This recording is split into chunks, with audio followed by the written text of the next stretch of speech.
नमस्ते दोस्तों। अगर आपके बकेट लिस्ट में दुबई है तो ये वीडियो ज़रूर देखिएगा क्योंकि मैं ढेर सारे टिप्स एंड ट्रिक्स बताने वाली हूँ। तो मैं निकी यूडिमोनियाज मेस्टस में आप सबका दिल से स्वागत करती हूँ और ये समझती हूँ कि आप सब हैप्पी हो और खैरियत से हो। दुबई का नाम सुनते ही पहला ख्याल जहन में ये आता है कि बहुत ही लग्जरियस सिटी है, बहुत एक्सपेंसिव रहेगी। तो यहाँ पे जो ट्रैवलिंग होगा, यहाँ का खाना होगा, रहना होगा, सब कुछ बहुत ही एक्सपेंसिव होगा। यही ख्याल पहले आता होगा सबको दिल में। पर ऐसा कुछ भी नहीं है। आप बजट में आपके पॉकेट फ्रेंडली तरीके के साथ यहाँ पे अपना वक्त गुजार सकते हो, रह सकते हो, खाना खा सकते हो और घूम भी सकते हो। तो स्टेप बाय स्टेप मैं आपको सारे डिटेल्स दे दूँगी, फ़्लाइट से लेकर, होटल से लेकर, कैसे ट्रैवल करना है जब आप दुबई पहुंच जाओगे, उसको लेकर सारे डिटेल्स स्टेप बाय स्टेप बता रही हूँ। तो ध्यान से देखिएगा और सुनिएगा। जब हम ट्रैवल करने का सोचते हैं तो पहला पड़ाव अपनी फ़्लाइट्स का होता है। तो अगर आप डायरेक्ट फ़्लाइट प्रेफर करते हो इंडिया से दुबई की तरफ, तो ये सारी फ़्लाइट्स जाती है। एमिरेट्स जाती है, Indigo, air India, spice jet, fly Dubai. तो ये सारी फ़्लाइट्स जो है वो डायरेक्ट दुबई आपको पहुंचा देती है। और एक वेरिएशन ये होता है कि प्राइसेस में थोड़ा सा क्या बोलते कम ज़्यादा हो सकता है जब आप डायरेक्ट ट्रैवल करते हो टू द सिटी। लेकिन अगर आप चाहते हो कि उससे भी कम पैसों में, फेयर में थोड़ा सा और रिडक्शन चाहिए, तो आप इंडिया से शारजा की तरफ भी फ़्लाई कर सकते हो। तो ये सारी फ़्लाइट्स जो है वो air Arabia, again air India express, Indigo, Singapore airlines, तो ये सारी भी जाती है शारजा की तरफ। तो मेरा कहने का ये मतलब है कि अगर आपको दुबई घूमना भी है लेकिन बजट में घूमना है, तो आप ऐसे इस तरीके से भी पहुंच सकते हो दुबई की तरफ। तो शारजा इंटरनेशनल एयरपोर्ट पे उतरकर वहाँ से कैसे आगे जाना है वो ये मैं वीडियो के आगे बताऊंगी, तो देखते रहिएगा। अगर शारजा में नहीं जाना है तो अबू धाबी भी जा सकते हो। तो एयर एशिया इंडिया है, वर्जिन अटलांटिक एयरवेज़ है, एयर फ्रांस है, एतिहाद एयरवेज़ है, विस्तारा है, गो फर्स्ट। तो ये सारी फ़्लाइट्स भी आपको इंडिया से अबू धाबी ले जाएंगी।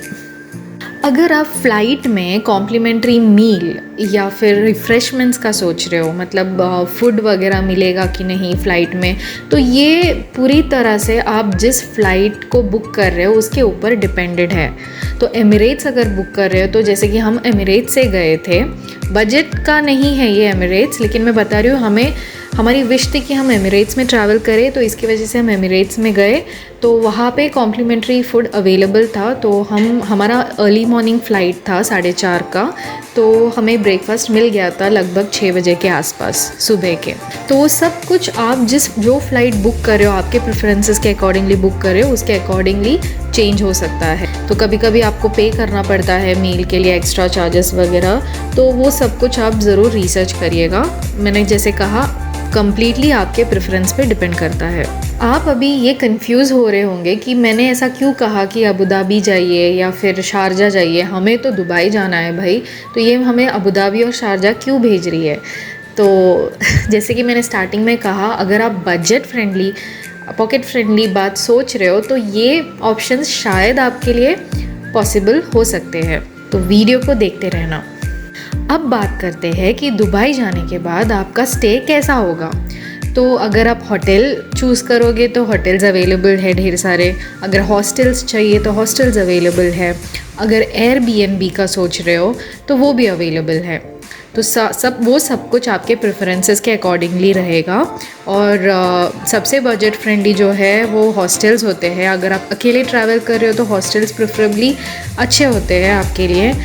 ज़्यादा उतना अमाउंट नहीं होता पर नाइट का। वरना आप थोड़ी सी और ज़्यादा लग्जरी चाहते हो तो फिर एयरबीएनबी भी देख सकते हो। अदरवाइज़ होटल ऑप्शंस भी अवेलेबल है। तो मेरे ख्याल से होटल पे इतना खर्चा करने की ज़रूरत नहीं है, क्योंकि वैसे भी हम सुबह से शाम तक तो घूमने ही वाले हैं। दुबई की मॉर्निंग लाइफ को एंजॉय करेंगे, ढेर सारे टूरिस्ट अट्रैक्शंस पे जाएंगे, उसके बाद खाना वगैरह जो भी है वो सब कुछ बाहर से ही होगा हमारा। एंड जो नाइट लाइफ है दुबई की, उसे भी हमें एंजॉय करना है, एक्सपीरियंस करना है। तो होटल में सिर्फ हमें सोने के लिए ही वक्त मिलेगा, तो उसके अकॉर्डिंगली ही होटल बुक कीजिएगा। और ऐसे एरियाज़ में बुक कीजिएगा जहाँ पे मेट्रो स्टेशंस और बसेस की वगैरह अवेलेबिलिटी काफ़ी ईज़िली मिल सकती है, यानी कि मेट्रो स्टेशंस वगैरह पास है तो बेहतर होगा आपके लिए। तो ये सारे जो रीजन्स हैं मैंने लिस्ट किए हैं, दिएरा, बरदुबाई, अल फहीदी, अल बरशा, तो ये सारे रीजन्स जो है वो थोड़े रीज़नेबल है यहाँ के रीजन्स के होटल। तो आप वैसे देख कर, रिसर्च कर कंपेयर कर बुक कर सकते हो। तो जैसे कि मैंने कहा, होटल ही नहीं हॉस्टल्स भी अवेलेबल हैं। अगर अकेले आ रहे हो तो ठीक है, अगर कपल या फिर फैमिली अगर आ रही है तो आई थिंक आपके लिए होटल्स या एयरबीएनबी वगैरह ही अच्छा होगा।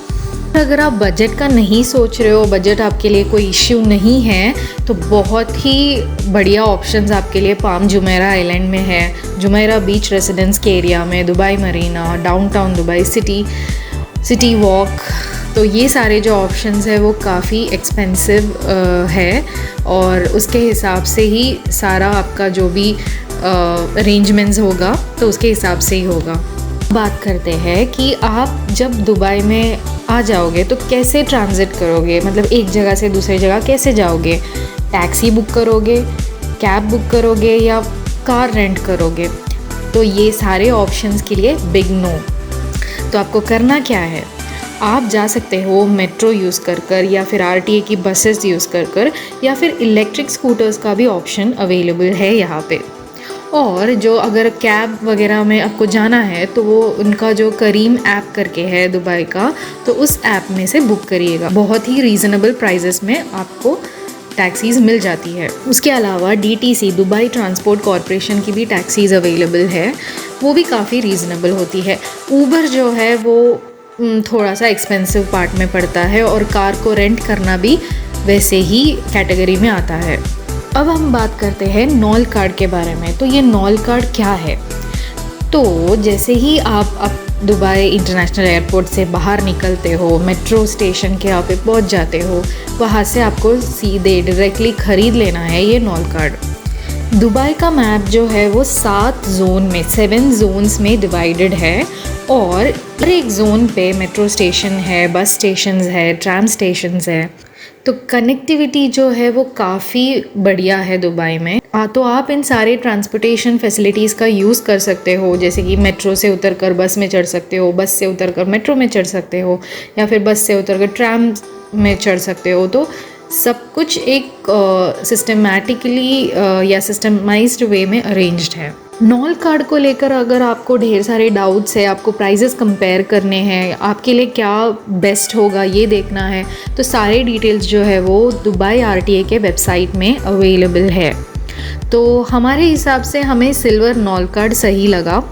अगर आपके हिसाब से कुछ और आपको बेटर लगेगा तो उसके अकॉर्डिंगली चूज़ करिएगा। तो ये जो सिल्वर नॉल कार्ड है उसका यूनिट प्राइस आता है 25 AED होता है एंड यानी कि इंडियन रुपी 563.08, ये रेट जो है वो बदल सकते हैं।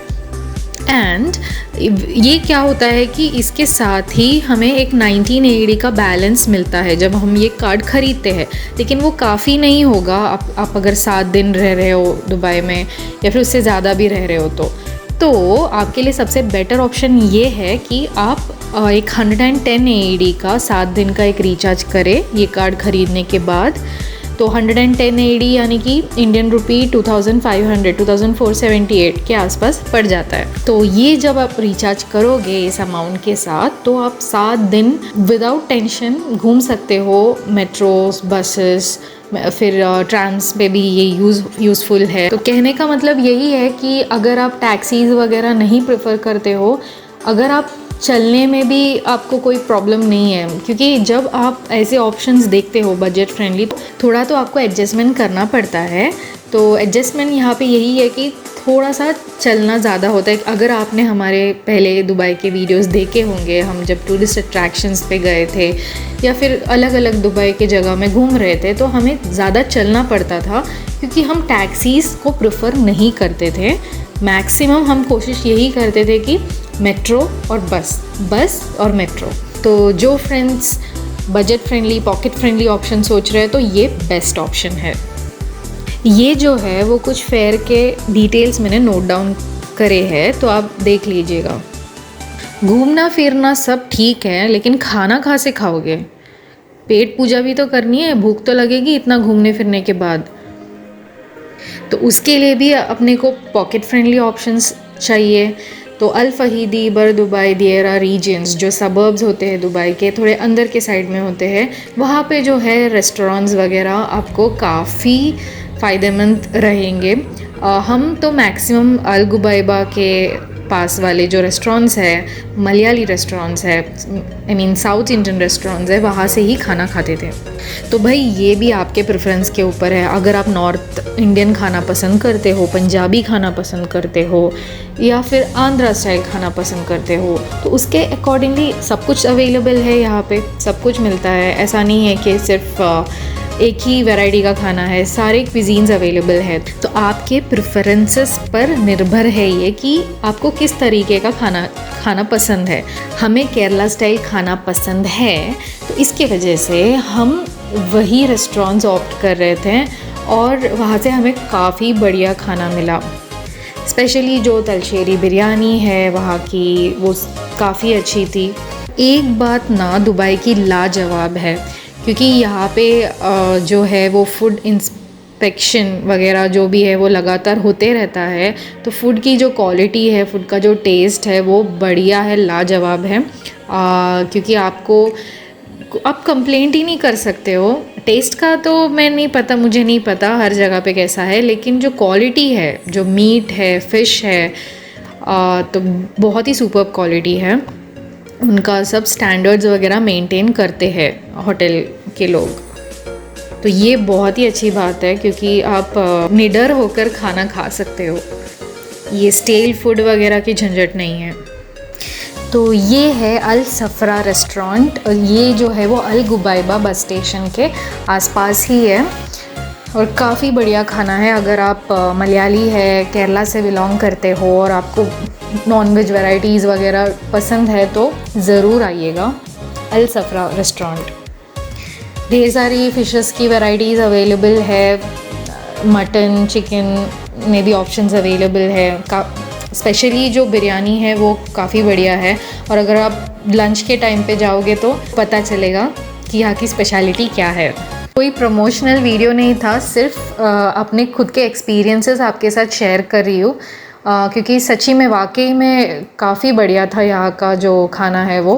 तो हम हमेशा ज़िंदगी भर याद रखेंगे, क्योंकि जैसा खाना मतलब केरला में भी हमने नहीं खाया था, बिरयानी वगैरह, उससे भी कई ज़्यादा एक्सट्रीमली बहुत ही अच्छा था। तो मैं बोलते बोलते भी नहीं थकूँगी, क्योंकि सच्ची में बहुत अच्छा था। तो अगर आपको बिरयानी या नॉनवेज आइटम्स बहुत पसंद है तो ज़रूर ट्राई कीजिएगा ये वाला जो ऑप्शन है वो, एंड पॉकेट फ्रेंडली भी है।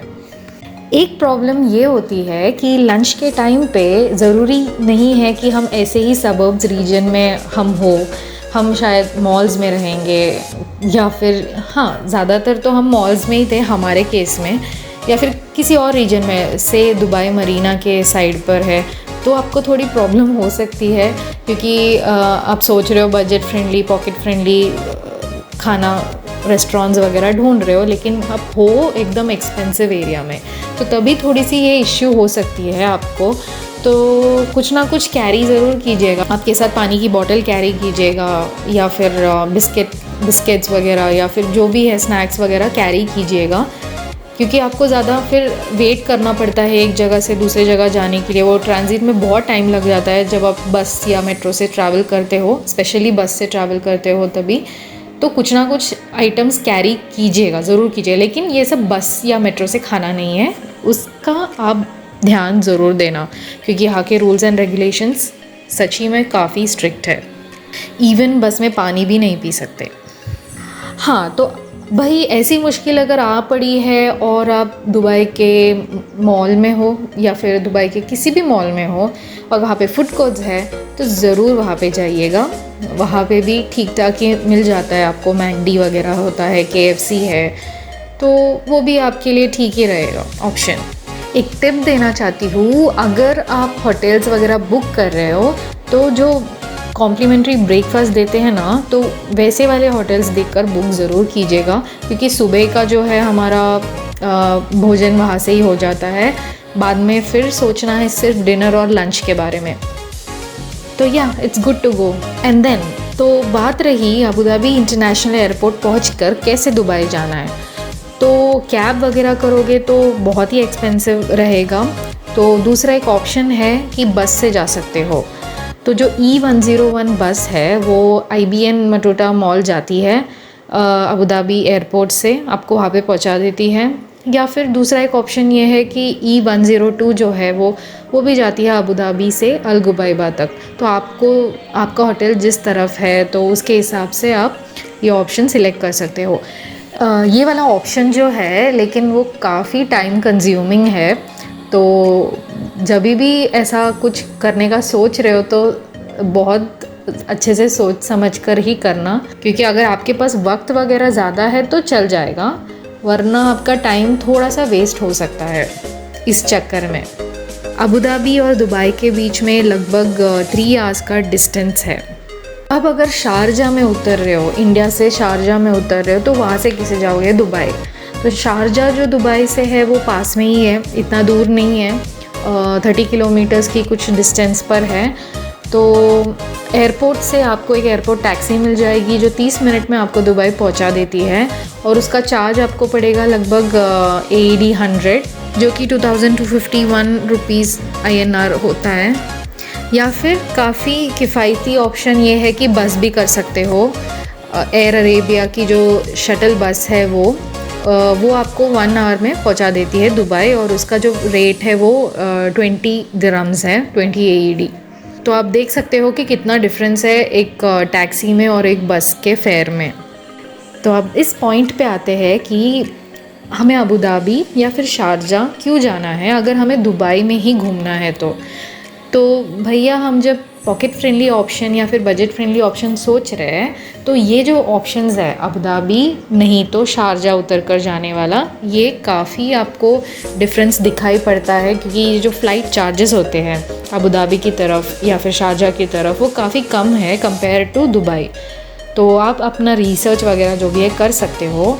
जो फ़्लाइट्स दुबई में जाती है और जो फ़्लाइट्स दुबई से इंडिया से या अबू धाबी या शारजा में जाती हो उनके बीच में काफ़ी अंतर है फेयर में। तो वैसा ये ऑप्शन आपके लिए अगर आपको ठीक लगे तो ऑप्ट कर सकते हो। उसके अलावा अगर आपके पास टाइम बहुत है, आपको अबू धाबी भी एक्सप्लोर करना है दुबई के साथ साथ, तो ये ऑप्शन और सही है आपके लिए।